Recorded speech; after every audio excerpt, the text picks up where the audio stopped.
নমস্কার। রোজ রোজ শুনি ভগবানের বাণী এই সমবেত অনুধ্যানের 224তম পর্বে আপনাদের সকলকে স্বাগত জানাই। আমরা ধারাবাহিকভাবে আলোচনা করছি পরম পূজ্যপাদ প্রভানন্দ মহারাজের জীবনের কিছু স্মরণীয় ঘটনা। বিদ্যামন্দির পর্বের পরে 1972 সালে পূজনীয় মহারাজ রামকৃষ্ণ মিশন সেবা প্রতিষ্ঠানে সহ সম্পাদক রূপে প্রেরিত হন। 3 বছরের সামান্য কিছু বেশি সময় তিনি সেবা প্রতিষ্ঠানে সেবারত ছিলেন। 1975 সালে রামকৃষ্ণ মিশন বিদ্যাপীঠ পুরুলিয়ার দায়িত্বভার তিনি নিয়েছিলেন। ছাত্রদের সর্বতোমুখী বিকাশের পরিকল্পনা মাথায় রেখে স্বামী হিরণময়ানন্দজি মহারাজ রুক্ষ পুরুলিয়ার বুকে বিদ্যাপীঠ স্থাপন করেছিলেন 1957 সালে। তার সুযোগ্য উত্তরসূরি রূপে প্রভানন্দ মহারাজ 1975 থেকে 1979 সাল পর্যন্ত প্রতিষ্ঠানটির দায়িত্বভার সুচারুভাবে বহন করেছিলেন। তার এই কার্যকাল সেখানকার বিদ্যাধারার ব্যাপক পরিপুষ্টি এনেছিল। শিক্ষাক্ষেত্রে মহারাজের গভীর অন্তর্দৃষ্টিই ছিল তার উৎস। বিদ্যালয়ের বিভিন্ন বিভাগে তিনি যেসব ভাবনার সঞ্চার করেছিলেন, বিশেষ কোনো পরিবর্তন ছাড়াই এখনও সেই সব ধারা অনুসৃত হয়ে চলেছে, উত্তরোত্তর সাফল্য ধান করছে। স্কুলের দৈনন্দিন কাজে এবং ছেলেদের পড়াশোনার মান উন্নয়নে তিনি বিশেষ নজর দিয়েছিলেন। আজ থেকে প্রায় 50 বছর আগে বিদ্যাপীঠকে দেশের অন্যান্য স্বনামধন্য বিদ্যালয়গুলির সমকক্ষ করে তোলার জন্যে শিক্ষকদেরকে সেই সব বিদ্যালয় পরিদর্শন করতে পাঠাতেন। যেমন দুন স্কুল, চেন্নাই, দিল্লি, রাঁচি ইত্যাদি বিভিন্ন জায়গার নামী স্কুলগুলি থেকে পঠন পাঠনের রীতি তিনি সংগ্রহ করেছিলেন। প্রতিষ্ঠানকে আধুনিকতার পাশাপাশি ভারতীয় সংস্কৃতি ও ইতিহাসের অনুসারী করে গড়ে তুলতে পুরুলিয়া আশ্রমে তিনি নির্মাণ করেছিলেন অনবদ্য এক সংগ্রহশালা। বিভিন্ন মনীষীর হস্তাক্ষর, অসামান্য চিত্রকলা, অনেক বাদ্যযন্ত্র ছাড়াও প্রচুর সুপ্রাচীন ভাস্কর্য এখানে স্থান পেয়েছে। মূলত পুরুলিয়া এবং বাঁকুড়ার প্রত্যন্ত অঞ্চলের জৈন, বৌদ্ধ, হিন্দু মন্দিরের ধ্বংসাবশেষ থেকে ভাস্কর্যগুলি সংগ্রহ করে সেগুলির ইতিহাসকে তিনি ধ্বংস এবং চোরাচালানের হাত থেকে রক্ষা করেছিলেন। এই অমূল্য সংগ্রহগুলির মধ্যে রয়েছে 1200 বছরের পুরনো ভাস্কর্য। বিদ্যাপীঠের পঠন পাঠনে তার সর্বাধিক উল্লেখযোগ্য অবদান হল হবি ক্লাব।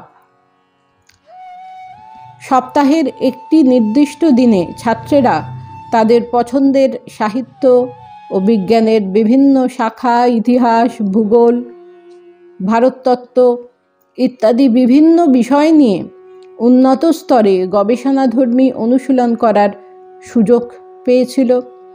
বছর শেষে তাদের বানানো হবি ক্লাসের সেই সব মডেল নিয়ে মহারাজ বার্ষিক প্রদর্শনীর আয়োজন করতেন। এর প্রভাবে ছাত্রেরা জেলা স্তরে তো বটেই, এমনকি রাজ্য ও জাতীয় স্তরেও বিভিন্ন প্রতিযোগিতায় কৃতিত্বের পরিচয় দিয়েছিল। হবি ক্লাসের কাজ নিয়ে প্রকাশিত হতো 3টি হবি প্রজেক্ট। বৃহত্তর ক্ষেত্রে কিভাবে নিজেকে উপস্থাপন করতে হয়, কিভাবে জীবনে সফল মানুষ হয়ে উঠতে হয়, সেই বিষয়ে পূজনীয় মহারাজ ছাত্রদের প্রতিনিয়ত উপদেশ দিতেন। পুরুলিয়া রামকৃষ্ণ মিশনে সেই সময় পশ্চিমবঙ্গের দিকপাল শিক্ষাবিদদের নিয়ে এসে তিনি অনেক সেমিনারের আয়োজন করতেন। এদের মতো মানুষদের মূল্যবান শিক্ষা ভাবনা সুদূর প্রসারী প্রভাব রেখেছে বিদ্যাপীঠের উপর। বর্তমানে বিদ্যাপীঠে রবীন্দ্র জয়ন্তী, শিক্ষক দিবস, বিজ্ঞান দিবস, বনোৎসব, নারায়ণ সেবা এইসব উৎসবগুলি যে বিপুল উৎসাহের সঙ্গে পালিত হচ্ছে তার মূল রূপকার কিন্তু মহারাজ। বিদ্যাপীঠে তিনি প্রথম ছেলেদের জন্যে বাস্কেটবল খেলার সূচনা করেছিলেন। আবার শিক্ষকদের নিয়োগকালীন ইন্টারভিউতে তিনি পদপ্রার্থীকে ভালোভাবে পরীক্ষা করে নিতেন। এক শিক্ষক মহারাজের স্মৃতিচারণায় বলেছিলেন, পুরুলিয়া রামকৃষ্ণ মিশনে চাকরির ইন্টারভিউ দেওয়ার সময় একজন শিক্ষক আমাকে ওয়াটসওয়ার্থের কবিতার 4টি লাইন বলতে বলেছিলেন। আমি কবিতার সেই লাইনগুলির মধ্যে একটি শব্দ বাদ দিয়েছিলাম। পূজনীয় মহারাজ সেই শব্দটি ধরতে পেরেছিলেন এবং আমাকে বলে দিয়েছিলেন। মহারাজ ইংরেজি বিষয় নিয়ে পড়াশোনা না করলেও সহজেই আমাকে তা বলে দিতে পেরেছিলেন। পুরুলিয়া রামকৃষ্ণ মিশনে স্কুলটিকে নতুন করে গড়ে তোলার পাশাপাশি তিনি সেখানকার খরা অধ্যুষিত প্রত্যন্তর গ্রামের দুর্ভিক্ষপীড়িত মানুষগুলির পাশে দাঁড়ানোর জন্যে প্রাণপাত পরিশ্রম করেছেন। গ্রামীণ মানুষের সেবার জন্যে বিদ্যাপীঠে একটা অ্যালোপ্যাথিক দাতব্য চিকিৎসালয় স্থাপন করেছিলেন। 1979 সালে নরেন্দ্রপুর লোকশিক্ষা পরিষদ ও পুরুলিয়া নেহেরু যুবকেন্দ্রের সাহায্যে পুরুলিয়া জেলায় গ্রামীণ যুব সংস্থা কল্যাণ প্রতিষ্ঠা করেন। নাম দিয়েছিলেন কল্যাণ। বিবেকানন্দ নগরে পোস্ট অফিস এবং ব্যাংকের বাড়িগুলি তাঁরই উদ্যোগে নির্মিত হয়েছিল। পুরুলিয়া শহরে ভক্তমণ্ডলীকে সংগঠিত করে সারদা সংঘ প্রতিষ্ঠার মাধ্যমে নিয়মিত শ্রী শ্রী রামকৃষ্ণ কথামৃত পাঠের সূচনা করেছিলেন। শুধু ছাত্রদের মধ্যে নয়, তিনি চেয়েছিলেন সমাজের প্রতিটা মানুষের মধ্যে সেই উন্নতির বীজ বপন করে দিতে। একটা টোটাল ডেভেলপমেন্ট যেটি তিনি ছাত্রদের জন্য চাইতেন, ফিজিক্যাল, ইন্টেলেকচুয়াল, ইমোশনাল, সোশ্যাল, মরাল, স্পিরিচুয়াল,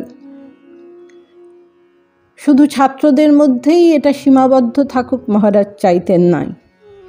এই টোটাল ডেভেলপমেন্ট সবার মধ্যে আসুক, তার জন্যই তিনি চেষ্টা করে গেছেন।